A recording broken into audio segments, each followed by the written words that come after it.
Hi everyone, so in this video what I'd like to talk about is Elisabeth Kübler-Ross's 5 stages of grief. So many people have probably heard of Elisabeth Kübler-Ross, especially if you've ever done any counselling, training, or you may have come across the 5 stages of grief, but she was the person who first kind of identified these stages. Now these can also be adapted to if you lose someone through a breakup, and I've made a video about grieving the loss of a breakup where I've referenced these stages of grief, so I will put the video link in the description. So the reason I'm making this video is because I work with many people who do struggle with bereavement and loss. It's something I've had personal experience of, and I've made a few videos talking about that too. And it's just giving people the information so that you're aware of what you're experiencing, and so that you can then, once you've identified it, it just means it gives you maybe a bit more of an understanding. Now, what I do want to add is that everyone experiences grief and loss in their own unique way. So there is no set pattern of what you're supposed to do, what you're not supposed to do, what's natural, what's normal. There's nothing like that. But these stages are common things that most people experience. So the first stage is denial.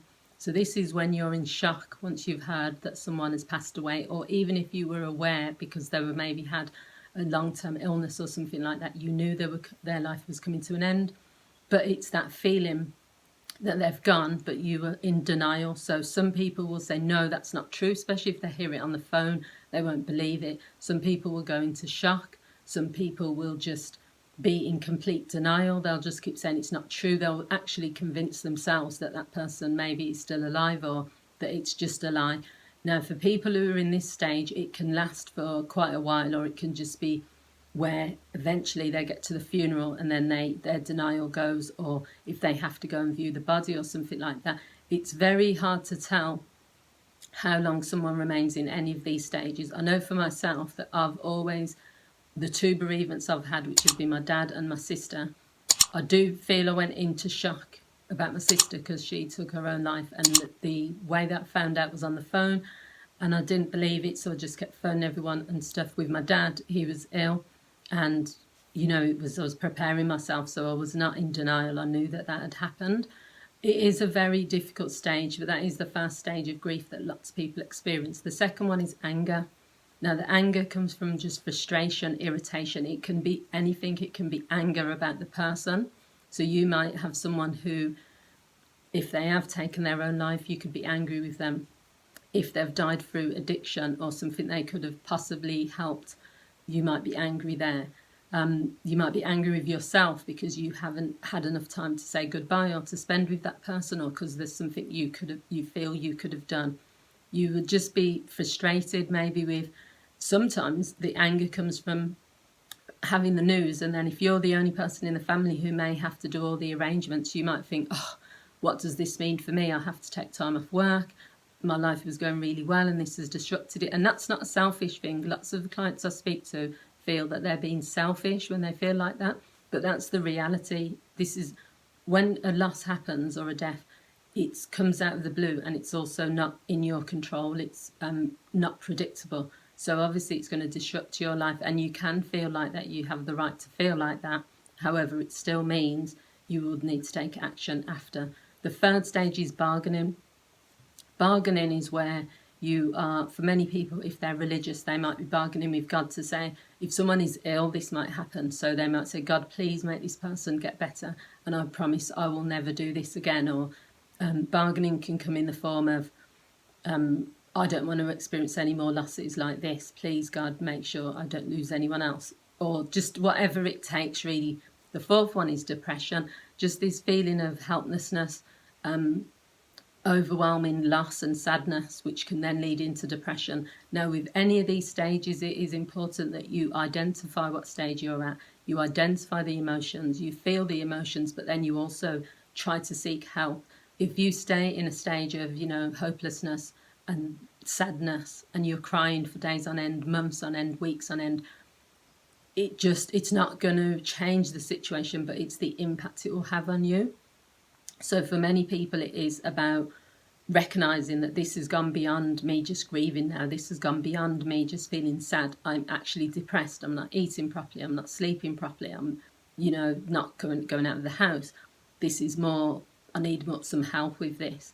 But it's understandable that people will feel overwhelmed and will feel sad over a loss. That is a completely natural feeling to have. But depression is something where you don't need to go into depression. So it's about seeking help at the beginning stages. And the final stage is acceptance. This is where you accept the person isn't coming back. You acknowledge it. You can do things like, you know, giving their clothes away without it feeling like you're feeling bad.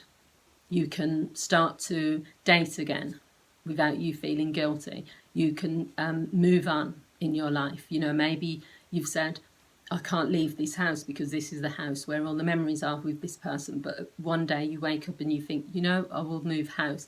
And you don't have, so it doesn't mean that you are forgetting what's happened. It doesn't mean that you are not still feeling sad or grieving. It just means you've reached the final level, which is acceptance. And what I think Elisabeth Kubler-Ross talks about is this level of like peace, this level of coming to an understanding that this person has gone. You're still grieving, you can still be sad, you can still miss the person. And this is what I say with my clients. Nothing can bring the person back, but also nothing is going to take away that feeling of like missing someone. There are clients who I work with who say, why am I still missing this person when it's been 10 years? Or why do I still feel sad when I think about them? Because that is natural. You've had a strong connection with the person, and grief doesn't, you know, it doesn't have rules to it. So all I can say to people really is consider that it will take time. Don't avoid your emotions, experience them. Don't be hard on yourself. It's natural to feel how you feel. Don't like criticize yourself for not being over it or for crying all the time. And, you know, try not to push people away if you can, because let those people help you if you need that help.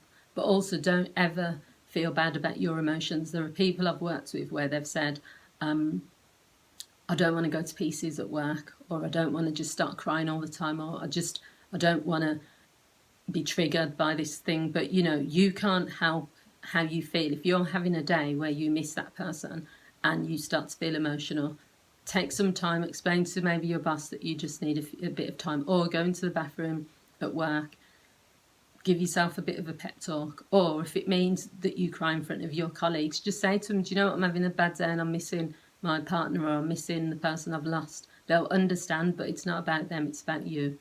So I hope you found this video useful. If you have, feel free to share it with others. They might find it useful too. Don't forget to like if you've enjoyed the video, and you can subscribe and leave your comments below. Thanks for watching, everyone. Bye.